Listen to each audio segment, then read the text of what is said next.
and then बचा हुआ 60% में हम लोग इंडिया में धंधा करके फिर पैसा लाएंगे. So that is where they would do this. The uniqueness of the beverage business, specifically where they call it as RGB, recycled glass bottle, is that your asset sits in the market, and your asset is glass bottle. And this asset makes a turn and comes back as an empty thing. And their investment in glass bottle is as high as to the tune of 200 crores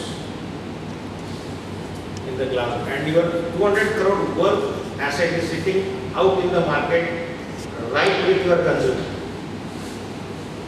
So none of it, and then it makes a turn. So that distribution is that it's not that you only reach, because most of the FMCG companies would reach the goods and sold and forgotten and money made. It's not here. The money is made only when it comes back. Because if I lose one RGB glass bottle, then that costs. I remember the days when they were IFRS program.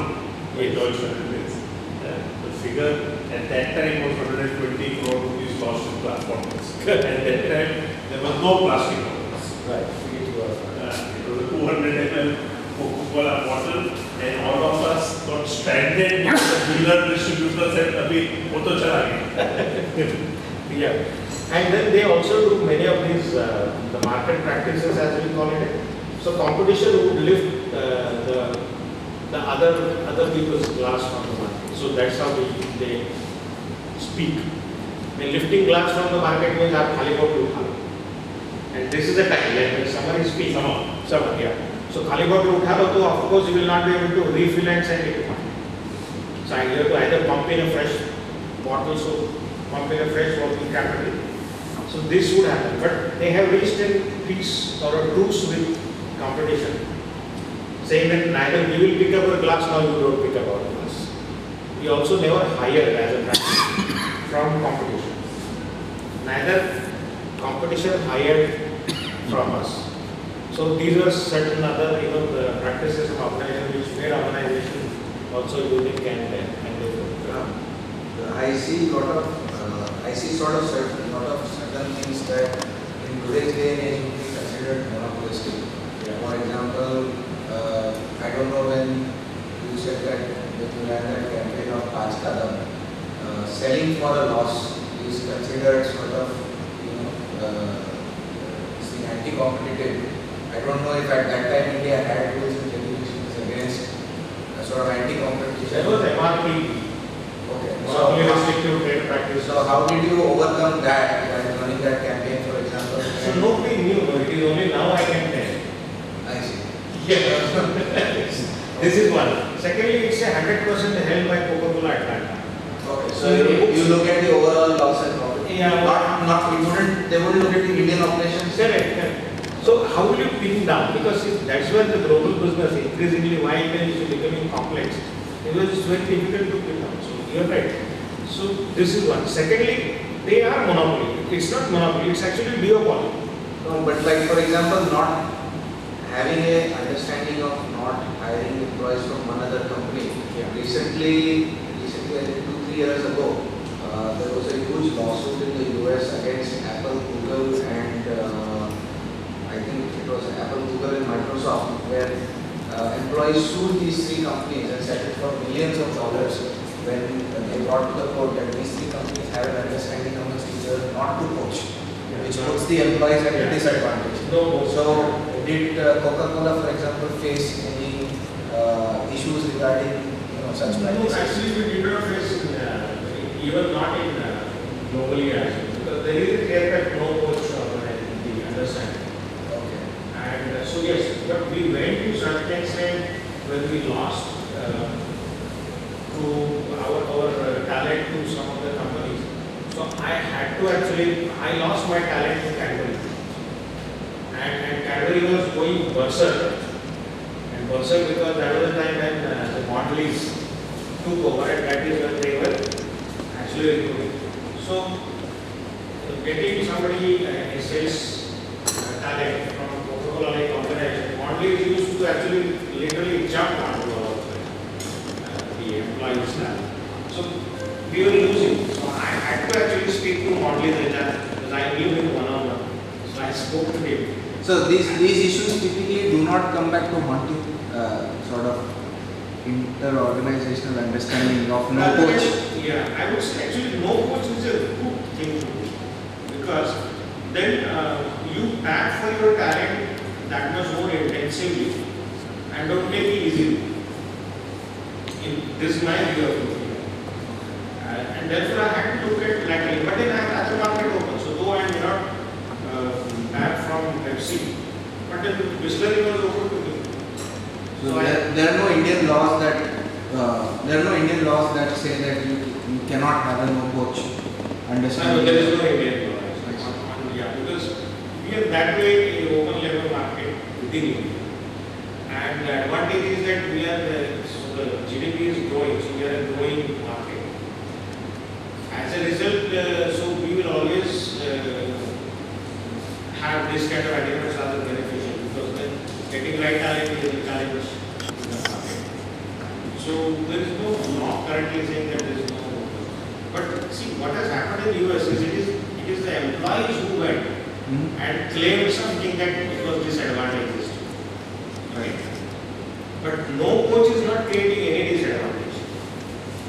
You know, I'm saying I will not tap, but I am not stopped my employee to go and join Pepsi or Pepsi employee to join Coca. I am not stopped.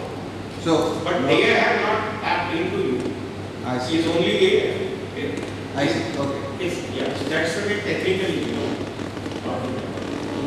I just understand something about their innovation strategy, like especially in the beverage sector? Because as you probably see, is there any sort of innovation happening within the beverage space, or is it more just about acquiring existing, already very popular brands, like within India specifically, so like acquiring Thumbs Up, acquiring Maaza, etc. Rather than coming up with new innovative. They have a new product business vertical altogether. So if we see quite a few new products now have come to market. The innovation always goes on. So just to share with you, there is a brand of Coca-Cola called Minute Maid. You know that? Yeah. So Minute Maid has got 220 different varieties of it. So in India, we might typically see 2 or 3. Minute Maid Pulpy Orange. We may see Minute Maid juices now. So the innovation is all the time there. But then the advantage they have is that there are certain products liked by the consumers so much, and then they are incidentally are into such a business where it is consumed day in and day out. So it's like consuming chai. So in India they say that our competition is not Pepsi.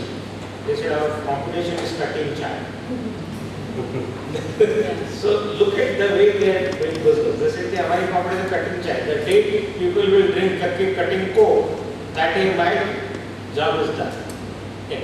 But look at the way the consumer awareness is now transitioning, and that is mandating them to also transition more fruits and juices. Because every alternative every once in 6 months will get a WhatsApp, Coke's WhatsApp saying that somebody has pumped in the HIV blood into Coca-Cola and don't drink, right? So if you ask me, this is a hidden, perhaps marketing tactics of it. Because that is the only way people will remember Coca-Cola. Some negative. And it is perhaps not somebody who is anti-Coke. Of course, I do not have anything to validate it, but I am sure that this organization did operate that way. They do operate in this manner. And so they do it. So there is innovation. They have migrated from the beverage. So they have categories, which is called as non-alcoholic aerated drink. So it is for NARD. Then they have juices. So they have migrated big way to juices as well. And thanks to the strategy of Pepsi, where they have actually stranded into snacks business. तो इसको और क्या चाहिए को? So they have kind of left their beverage business and they gone into snacks, which is not their core area. So Coca-Cola is kind of having an open maidan for them to do. So as a brand, how do they deal with this sort of negative connotation that comes with Coke as a product or these aerated drinks as a product being high calories? Even if you go for the zero, like Diet Coke or Coke Zero, they all have artificial sweeteners, and now there's this whole thing about how artificial sweeteners are carcinogenic or can cause Alzheimer's or dementia. So how does Coke as a company sort of deal with that? Actually, so first thing they do is they do not promote this product for children, which is, this is one. Secondly, they say that you make a conscious choice. It is like saying that we have given you all the information about the product, and despite that you are making a conscious choice to consume it. And then you are making conscious active choice. It's like choosing to smoke. Right? So while you're smoking, despite having a huge now these days pictures of the cigarette, the packs, but they see people will smoke. So that is the way. But let me submit here is that their products are safe to consume, and anything in excess, it is not good. Even they say if you drink excess water, it will not help. You have to drink only the right amount of water, so it will help. So Coke, I don't think they have, which I have been consuming, of course now I'm not, because just to make a point, sugar, if it is tested by FDA today, they will not clear. It will be termed as carcinogenic. Sugar. Because they will be 5,000 times what the consumption capacity of the mouse is, and naturally what will happen to them.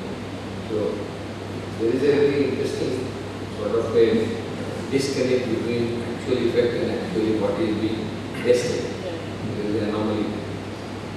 yes, so they do use, but they're very safe, and they're all gone through every parameter in terms of what is healthy and what is not healthy to consume. And so their product, to my mind, not my mind, but it tells me after working over there that the products are safe to consume, not to be over consumed. And they're good. And then in India, we consume this product in a much more different way. Of course, we are in a dry state, but then the thumbs up, why it is so popular? It is the single largest mixer in alcohol. Why Sprite sells more is because Sprite is single largest mixer in white alcohol. So as a result, they have penetrated market in completely different way. And as a result, so that is another way of doing. So they have categories. So the channel of market. So they have EID, which is called as eating and dining. So the market is very fragmented.